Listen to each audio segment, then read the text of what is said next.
जया वर्णीति वेदशास्त्रे पुराणे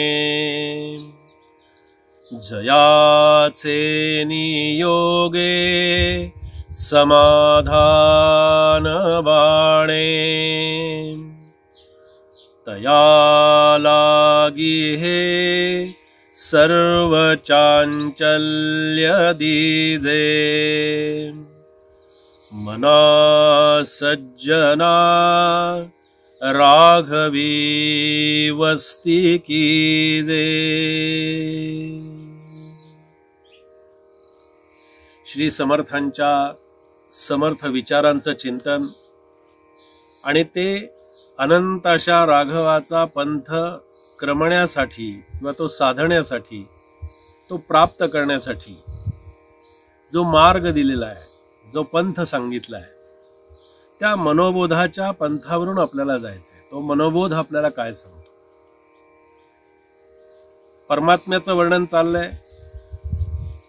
तो जगाचा, सृष्टीचा तारणहार ज्याला म्हणतात, निर्माणकर्ता ज्याला म्हणतात। ब्रह्मदेवाच्या मुखातून वेद निर्माण झाले, त्या वेदांनाही ज्यांचं भाट व्हावं लागलं, ते वेदही त्याची स्तुती करू लागले। असे अपौरुषीय असणारे वेद हे सुद्धा ज्या भगवंताचं, ज्या परमात्म्याचं वर्णन करण्यामध्ये तल्लीन झाले, एकरूप झाले, असा परमात्मा आहे, असा माझा राघव आहे। राघव हे तत्व आहे, हे आपण नेहमी लक्षात ठेवू। जया वर्णिती वेदशास्त्रे पुराणे, वेद शास्त्र पुराण हे ज्याचं वर्णन करतात, तर आपण नेहमी म्हणतो की जे वेद ही खरं सृष्टीवरती चाललेली जी सगळी लीला आहे, जी किमया आहे, ही सगळी त्या वेदशास्त्रांच्याच नियमानुसार ही चाललेली असते। पण आम्हाला त्याचं भान नसतं, आम्हाला त्याची जाणीव नसते, आम्हाला त्याचं महत्व लक्षात आलेलं नसतं। ही सृष्टी, हे चक्र, हे सगळं जे काही आहे, हे सगळंच्या सगळं त्या ईश्वर निर्मित असल्यामुळे आम्ही कितीही जरी वल्गना केल्या, आम्ही कितीही जरी आमची छाती बडवून सांगितलं, आम्ही वेद शास्त्र पुराण मानतो की नाही, याला काही किंमत नाही रे बाबा तुला। ही वेद शास्त्र आणि पुराण आपल्याला काय सांगतात? हजारो वर्षापूर्वींचा इतिहास आहे। आज कोरोनानं, आज या सगळ्या भयानक स्थितीनं जो उच्छाद सगळीकडे मांडलेला आपल्याला पाहायला मिळतो, जे समर्थांनी प्रलयाचं वर्णन केलं, मला सांगा आज काय वेगळं आहे त्यापेक्षा? त्या समर्थांच्याही आधीचा वेद, त्या वेदांनीही हे सगळे काही आपल्याला प्रकार सांगून ठेवले। मग रोग झाल्यानंतर तू मलमपट्टी करशील, कुठून तरी लस शोधून आणशील, पण तो रोगच निर्माण होणार नाही आणि रोगाची निर्मितीच होणार नाही, याचं औषध तुझ्याकडे आहे का? कदापि असत नाही, कदापि असणार नाही। हे त्या भगवंताने निर्माण केलेलं आहे। अरे शेवटी तू जी लस घेतोयस, हे काय आहे? हे रसायन आहे। हे घेत असताना सुद्धा तुला याची जाणीव पाहिजे की या सृष्टीतला पाण्याचा थेंब सुद्धा ईश्वराच्या अस्तित्वाशिवाय निर्माण होऊ शकत नाही। झाल्यानंतर मी मलमपट्टी करेन नक्की, पण होऊ नये याच्यासाठी तुझ्याकडे काहीही औषध नाही। म्हणून हे सगळं जरी आपल्याला कळत असलं तर अभ्यासावं, पाहावं, पण कळत नसेल, समजत नसेल, समजून घ्यायची कुवत नसेल, तेवढी क्षमता नसेल, तेवढी पात्रता नसेल, तेवढी इच्छाशक्ती नसेल, तर कृपा करून गप्प तरी राहा ना।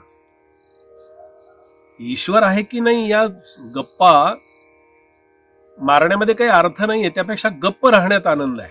तू शांत राहा, गप्प राहा आणि सृष्टीचक्र चाललंय ते आनंदानं पहा। जया वर्णिती वेदशास्त्रे पुराणे, ज्याचं वर्णन वेद आणि शास्त्र पुराण करतात, आणि ज्याच्या योगानं आम्ही सतत आनंद देणाऱ्या वस्तूचा शोध घेत असतो की नाही, पण तो क्षणिक आनंद आहे हे नंतर आम्हाला कळतं. तो नाशिवंत आनंद आहे, तो फसवा आनंद आहे, तो क्षणिक आनंद आहे, याचं आपल्याला नेहमी भान असलं पाहिजे. अशा शाश्वत क्षणिक आनंदासाठी कुठेही तू हिंडू नकोस, कुठेही तू फिरू नकोस. त्या शाश्वत समाधानाची तुला प्राप्ती जर हवी असेल तर ती फक्त राघवाच्या चरणाशी आहे. राघवाचे पाय घट्ट धर. आध्यात्मिकता ही जी आहे, आध्यात्मिक जीवन जगणं हे फार महत्वाचं असतं.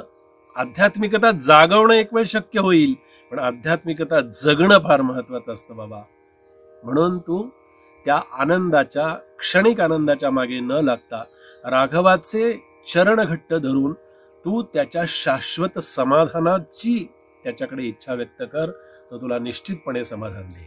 समर्थांच्या समर्थ विचारांचं चिंतन मनोबोधाच्या अंगाने चाललेलं आहे. अनंताशा राघवाचा पंथ शोधण्यासाठी चाललेला आहे. आणि समर्थ असं पुढच्या चरणामध्ये म्हणतात श्लोकाच्या, किती संवाद छान साधलाय हो मनाशी. इतका संवाद छान साधता आला पाहिजे बरं. असा जेव्हा संवाद आम्ही आमच्या मनाशी साधू ना, तेव्हा आमचं मन आणि बाहेरचं मन फार वेगळं असत नाही. आम्हाला आमचं मन कळत नाही, आमच्यातली वृत्ती कळत नाही, आमचा स्वभाव आम्हाला कळत नाही, आमच्यातलं आम्हाला काहीच खरं कळत नाही. पण मनाशी संवाद कसा साधावा हे समर्थाने सांगितलं. इथे फार सुंदर सांगतात समर्थ. समर्थ म्हणतात की आम्ही अनेक ठिकाणी क्षेत्रावर जातो, देवदर्शनाला जातो. आता दर्शनाला जाताना, क्षेत्रावर जाताना काय घेऊन जावं याच्यावर आमची बरीच चर्चा चाललेली असते. बरंच काही आम्ही ठरवलेलं असतं, हे नेऊ ते नेऊ. समर्थांना हे आवडत होतं, रामाला ते आवडत होतं, देवीला ते आवडतं, हे सगळं आम्ही घेऊन जाऊ.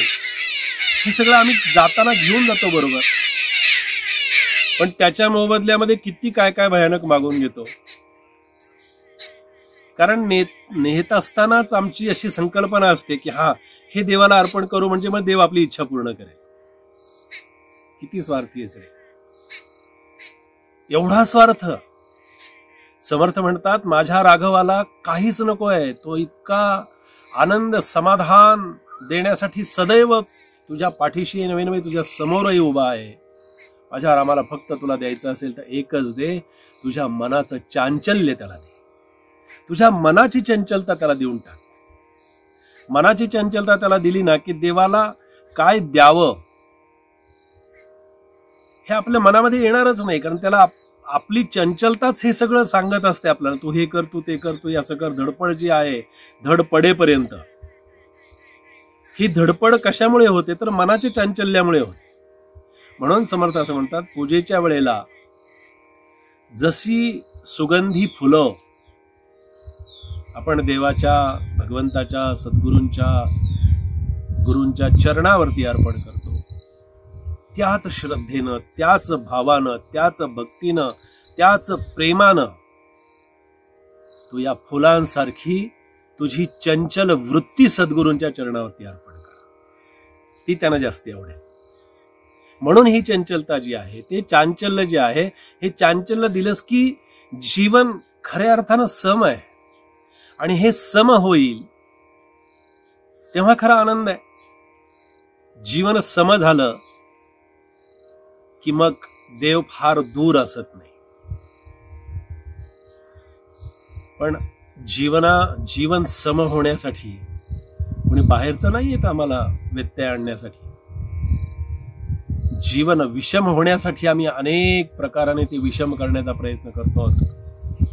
पण जीवन जर सम करायचं असेल तर ते सम झाल्यानंतर विकल्पांना आणि विषयांना कुठेतरी दूर सारता आलं पाहिजे.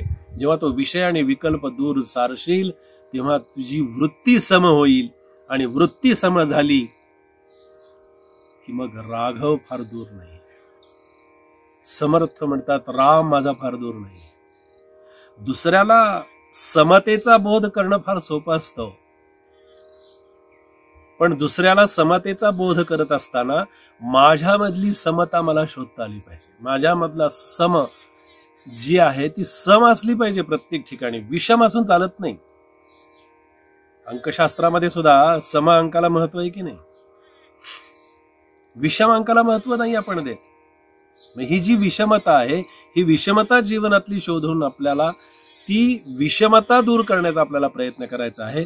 म्हणून तुझ्यातली समता तू शोध. वृत्ती सम झाली की तुला राम दिसेल. आणि या जीवनाचा खरा अर्थ तुला समजला. समर्थ म्हणतात तसं, तया लागे हे सर्व चांचल्य तुझे. तुझं चांचल्य त्याला दिलं ना की मग ती चंचलता तुला एकदा दिली की मग मना सज्जनाच्या ठिकाणी वस्ती करण्यासाठी तुझं मन तयार होईल. जशी जीवनातली समता शोधायची आहे तसा जीवनाचा अर्थही शोधायचा आहे. केवळ अर्थकारण करण्यासाठी आपलं जीवन नाही आहे. जीवनाचा अर्थ कळण्यासाठी, आणि तो अर्थ आपल्याला जेव्हा कळेल, आपल्या जीवनाचा अर्थ जेव्हा सम होईल तेव्हा माझे समर्थ कळतील. तेव्हा समर्थांचं मी नाव घेऊ शकेल. तेव्हा समर्थांना त्यांचं नाव घेतलेलं आवडेल. म्हणून जीवनाचा अर्थही सम झाला पाहिजे. सम अर्थी सगळीकडे आपल्याला पाहता आलं पाहिजे. म्हणून वृत्तीवरचे चांचल्य तू त्याला दिलंस की तुझ्या जीवनाचं खऱ्या अर्थानं साध्य तुला सापडेल. खऱ्या अर्थानं जीवन सफलतेचा मार्ग तुला दिसेल.